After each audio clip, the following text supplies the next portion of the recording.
The Elephant Island Chronicle presents The Imp of the Perverse, Edgar Allan Poe. Foreword by Zhao Marin. Narration by Amazon Polly. Foreword. Edgar Allan Poe's The Imp of the Perverse is a quintessential exploration of the darker corridors of the human psyche, where the boundaries between rational thought and irrational impulse blur. Written in 1845, this short story is as much a philosophical treatise as it is a tale of suspense, inviting readers to contemplate the perplexing forces that drive us to act against our own interests. In this narrative, Poe introduces us to the concept of the imp of the perverse, a mysterious inner force that compels individuals to engage in self-destructive behaviors. It is a theme that resonates deeply with our understanding of human nature, a nature that is not always governed by logic or self-preservation, but rather by the inexplicable urge to do what we know is wrong, simply because it is wrong. Poe's genius lies in his ability to capture this paradoxical aspect of the human condition, where the allure of the forbidden can overpower the voice of reason. His narrator, who begins with an abstract discussion on perverse impulses, gradually reveals the personal stakes involved, leading the reader through a chilling confession of murder and a subsequent, seemingly irrational confession of the crime.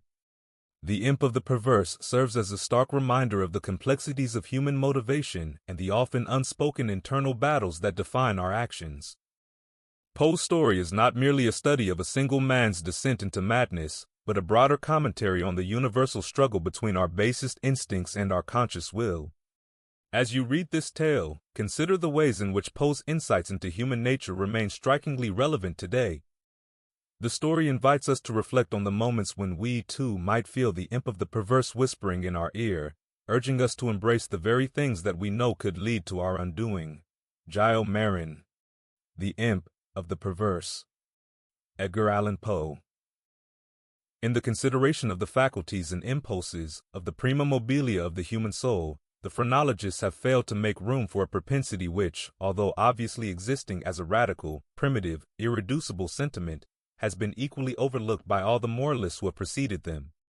In the pure arrogance of the reason, we have all overlooked it. We have suffered its existence to escape our senses solely through want of belief, of faith, whether it be faith in revelation or faith in the Kabbalah. The idea of it has never occurred to us simply because of its supererogation. We saw no need of the impulse, for the propensity, we could not perceive its necessity.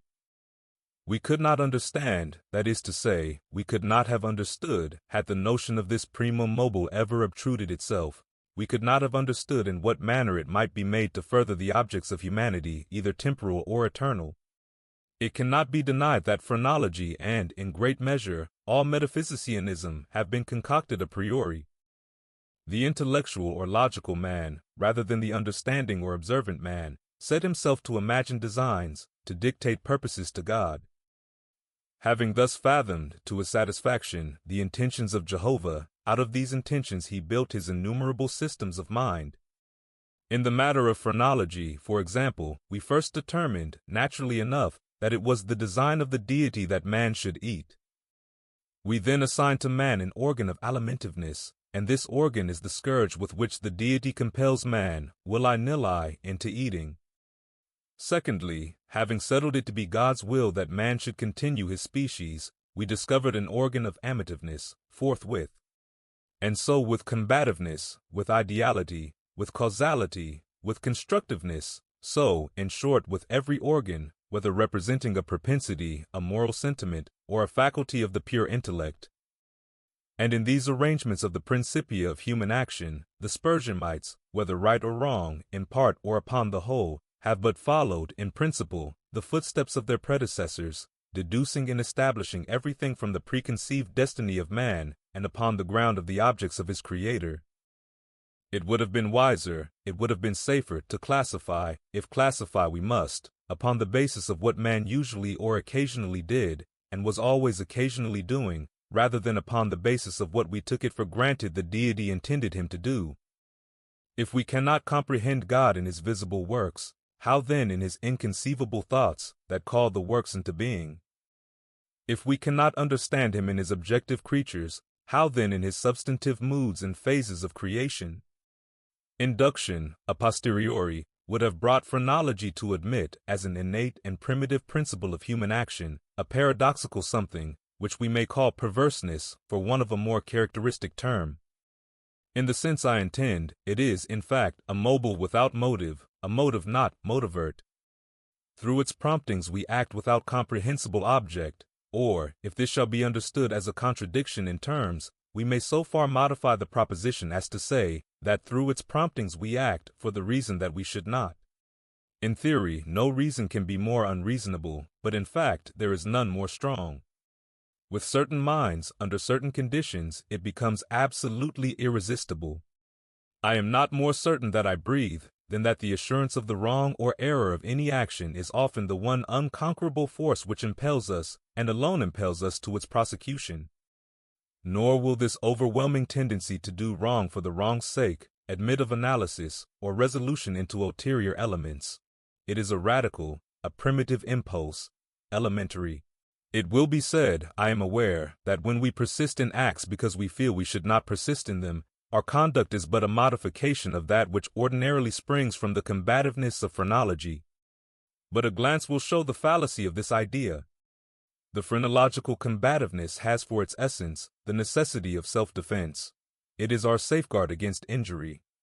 Its principle regards our well-being, and thus the desire to be well is excited simultaneously with its development. It follows that the desire to be well must be excited simultaneously with any principle which shall be merely a modification of combativeness, but in the case of that something which I term perverseness, the desire to be well is not only not aroused, but a strongly antagonistical sentiment exists. An appeal to one's own heart is, after all, the best reply to the sophistry just noticed. No one who trustingly consults and thoroughly questions his own soul will be disposed to deny the entire radicalness of the propensity in question. It is not more incomprehensible than distinctive. There lives no man who at some period has not been tormented, for example, by an earnest desire to tantalize the listener by circumlocution. The speaker is aware that he displeases, he has every intention to please, he is usually curt, precise, and clear. The most laconic and luminous language is struggling for utterance upon his tongue. It is only with difficulty that he restrains himself from giving it flow. He dreads and deprecates the anger of him whom he addresses. Yet the thought strikes him that by certain involutions in parentheses this anger may be engendered. That single thought is enough. The impulse increases to a wish, the wish to a desire, the desire to an uncontrollable longing, and the longing to the deep regret and mortification of the speaker, and in defiance of all consequences, is indulged. We have a task before us which must be speedily performed. We know that it will be ruinous to make delay. The most important crisis of our life calls, trumpet-tongued, for immediate energy and action. We glow, we are consumed with eagerness to commence the work, with the anticipation of whose glorious result our whole souls are on fire. It shall be undertaken today, and yet we put it off until tomorrow. And why? There is no answer, except that we feel perverse, using the word with no comprehension of the principle. Tomorrow arrives, and with it a more impatient anxiety to do our duty, but with this very increase of anxiety arrives also a nameless, a positively fearful, because unfathomable, craving for delay. This craving gathers strength as the moments fly. The last hour for action is at hand. We tremble with the violence of the conflict within us, of the definite with the indefinite, of the substance with the shadow. But, if the contest have proceeded thus far, it is the shadow which prevails. We struggle in vain. The clock strikes, and is the knell of our welfare. At the same time, it is the chanticleer note to the ghost that has so long overawed us. It flies, it disappears, we are free, the old energy returns. We will labor now. Alas, it is too late. We stand upon the brink of a precipice. We peer into the abyss, we grow sick and dizzy. Our first impulse is to shrink from the danger. Unaccountably we remain. By slow degrees our sickness and dizziness and horror become merged in a cloud of unnameable feeling. By gradations, still more imperceptible, this cloud assumes shape, as did the vapor from the bottle out of which arose the genius in the Arabian Nights. But out of this our cloud upon the precipice's edge, there grows into palpability a shape, far more terrible than any genius or any demon of a tale, and yet it is but a thought, although a fearful one, and one which chills the very marrow of our bones with the fierceness of the delight of its horror. It is merely the idea of what would be our sensations during the sweeping precipitancy of a fall from such a height. And this fall, this rushing annihilation, for the very reason that it involves that one most ghastly and loathsome of all the most ghastly and loathsome images of death and suffering which have ever presented themselves to our imagination, for this very cause do we now the most vividly desire it. And because our reason violently deters us from the brink, therefore do we the most impetuously approach it. There is no passion in nature so demoniacally impatient as that of him who, shuddering upon the edge of a precipice, thus meditates a plunge.